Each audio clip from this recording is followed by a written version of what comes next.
Ito pang isang update mga kapatid galing po sa ating Balitang Pinoy TV. At ang magsasalita rito si Sir Banat Bay. Ano? Ito ang title, Breaking News, Just in, kakalungkot na update kay Tatay Digong sa The Hague, Netherlands. Ayan, patungkol po dyan ang ating pag-uusapan at gagawa ng reaction video. Panoorin po natin ito ng sabay-sabay. Oh my God, we'll be back again. Come on, let's get down to business.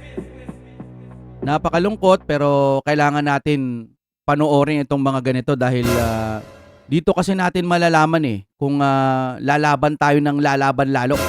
Okay mga kapatid, i-play na po natin. Netherlands, wag na daw iuwi yung kanyang katawan sa Pilipinas. Ipa-cremate lang daw siya dito. Yung ashes na lang daw yung iuwi. Yun yung kanyang, Sabi ko nga matagal ko na ito sinasabi sa programa natin dito sa ating vlog. Matagal ko na sinasabi to na huwag nyo nang antayin na si Pangulong Duterte ay nakakahon na pag-uwi. Yan ang sinabi natin noon pa, sabi ko sa gobyernong ito. Dapat gumawa na kayo ng hakbang dahil sabi ko sa inyo pag nangyari yan, yung nakita ninyo na kung paano nyo dinala si Pangulong Duterte. After noon, di ba, kinabukasan, mga susunod na araw, nagkaroon ng malupit na rally.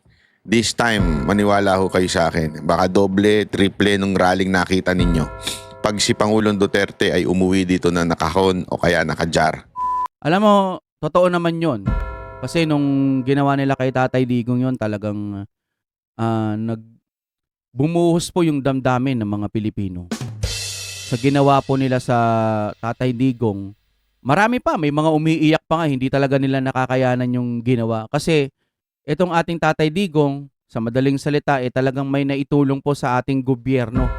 6 na taon niya po tayong hinawakan at nakaramdam tayo ng, uy, may pag-asa pa. Tapos darating yung Marcos, wow, ang saya sana. Pero nabudol nga tayo Wala, akala natin ganun sana, Duterte, Marcos, Duterte, Marcos. Pero hindi natin alam ganito pa pala ang mangyayari. Ngayon, ang nakikita ko naman, sige, sabihin na nating mas malala ang pwedeng mangyari kapag nakakahon ng dumating si Tatay Digong. Nakakalungkot isipin ito, no? Masakit man pakinggan, ang pangit pakinggan. Pero 80 years old, nakakulong, mag-isa. Kung ano-ano na lang ang iisipin niyan kapag wala yung pamilya niyan, lalo na sa ganitong mga kalagayan, kapatid. Kailangan niya po ng isa man lang sa kamag-anak niya na madadamayan siya, pero wala. Hindi pa natin alam kung ano pa po yung mga ipinapakain sa kanya. Para sa akin lang, sariling opinion, kung talagang itong ICC na to, may kasabwatan dun po sa, alam nyo na, Pilipinas, baka unti-untiin lasunin ang ating Tatay Digong. At pagdating dyan, wala tayong magagawa.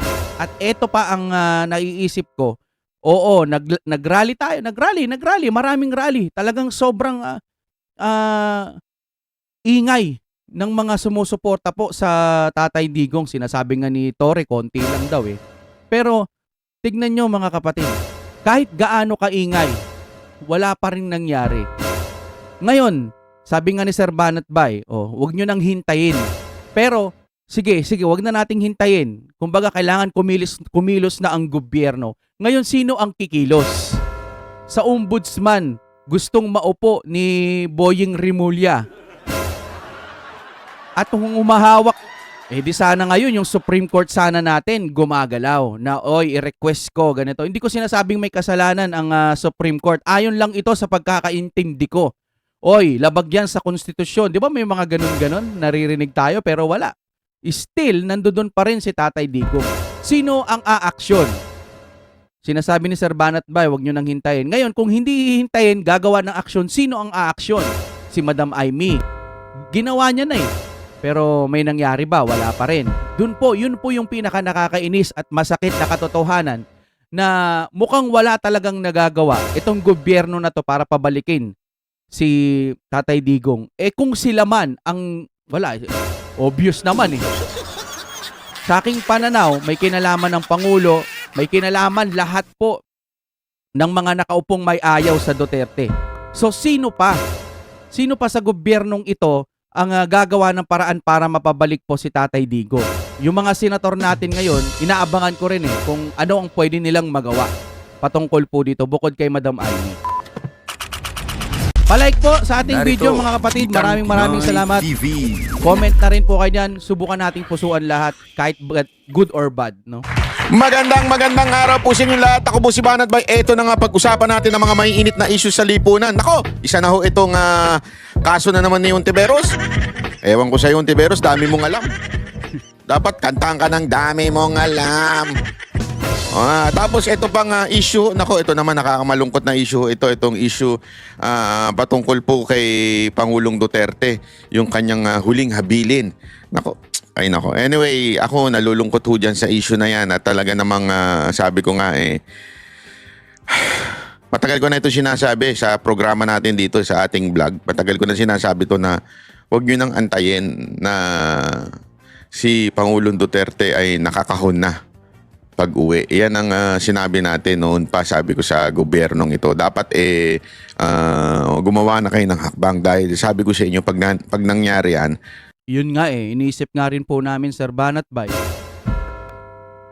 Sino pa ba ang tutulong? Comment nga po, may pag-asa pa ba talaga? Ako, sa totoo lang, no, nawawalan ako ng pag-asa. Bakit kamo? Yung mga ahensya na pwede nating lapitan, mukhang magiging kakampi pa nung taga-kabila. Paano? Hindi talaga patas, ano? yung nakita ninyo na kung paano nyo dinala si Pangulong Duterte. After nun, di ba, kinabukasan, mga susunod na araw, nagkaroon ng malupit na rally. This time, maniwala ho kayo sa akin. Baka doble, triple nung rallying nakita ninyo. Pag si Pangulong Duterte ay umuwi dito na nakahon o kaya nakajar. Nakajar kasi cremate, di ba? Yun nga yung sinabi ni Vice President Sara Duterte. So, alam nyo, matagal na natin sinasabi yan. At alam nyo kasi, matanda na ho yung tao. Mantakin mo, 80 ka na. 80 ka, kinulong ka for no reason at all. Diba? Paano masasabi no reason at all? Wala ngang witness. Wala nga silang ebidensya. Meron palang witness pero wala silang ebidensya na may presenta. Yung lang laway ng mga di umano'y ginagamit nilang mga witness. Alam nyo naman, tanim witness na uso ngayon At pag-uusapan natin kung anong klaseng karakter talaga ni BBM ang meron. Pag-uusapan natin yung interview, reacta natin yung interview ni Chavit Singson, ha? Pagkasayin natin lahat yan sa isang oras. Pero bago po mangyari ang mga ganyang klaseng usapan, Diretso na natin, ha? Sabi ko, i-discuss na lang natin sa susunod kasi hindi ako pro-cremation. Hindi ako pro-cremation. Tapos siya, pro-cremation siya. And then sabi ko sa kanya, so anong mangyayari nito kung kunwari hindi namin sundin yung habilin mo na i-cremate ka? Sabi ko, ilibing ka namin doon sa tabi ng tatay mo. Babalik ka ba? Sabi ko, babalik ka ba? Sabi niya, well, hindi naman, pero pag-isipan ko, kung mumultuhin kita o hindi. So, yun yung discussion ngayon. How did you feel po nung nagganyan si Tatay Digo? Kami, nalulungkot ngayon. Daming gusto na umiyak. Yeah, ayun na nga.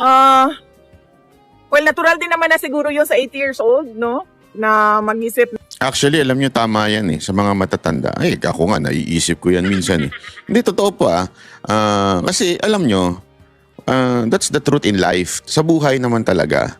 Akala kasi ng tao, forever ka dito sa mundo na ito. Hindi. Talagang darating at darating ang panahon that you would face your creator. Tuloy-tuloy na natin, darating ang panahon na ikaw po ay isang may lalagay sa kahon o kaya sa jar.